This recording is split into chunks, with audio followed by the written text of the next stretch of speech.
quand Jésus mourait sur la croix qu'il a vraiment scellé cette nouvelle alliance entre Dieu et les hommes, une alliance de sainteté pour notre salut. Il voulait vraiment, en mourant sur la croix, nous faire entrer dans une totale communion avec le Père. Et il n'est pas anodin que la Vierge Marie soit présente évidemment debout au pied de la croix. Elle a vraiment participé du sacrifice de son Fils pour nous faire entrer dans le salut que Dieu voulait nous donner. Là vraiment, on peut dire que Marie est devenue notre mère. Jusque maintenant, elle était la mère de Jésus évidemment. On l'appelait aussi la mère de Dieu, la mère du Christ, la mère du Fils de Dieu. Mais vous savez que quand Jésus mourait sur la croix, il a regardé la Vierge Marie, sa mère, il lui a dit « Femme, voici ton fils », en montrant Saint Jean, c'est ce qu'évoque ce calvaire derrière nous, on va pouvoir s'approcher. Et puis il a dit à Jean « Voici ta mère ».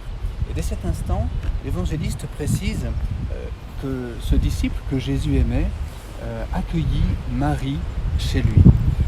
C'est-à-dire que tout disciple chrétien est appelé à accueillir la Vierge Marie dans son cœur, dans son âme, et faire le choix de Marie pour mère.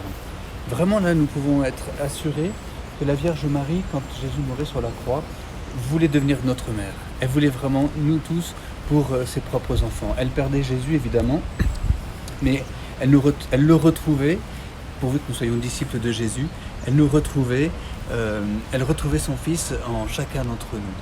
C'est pourquoi aussi, tout récemment, les papes ont voulu donner ce titre à la Vierge Marie, Marie, mère de l'Église. Et c'est si important pour nous de considérer la Vierge Marie qui veut être la mère de tous ses enfants pour nous conduire tous au ciel auprès de son Fils aujourd'hui, dans une perspective où il ne manque personne.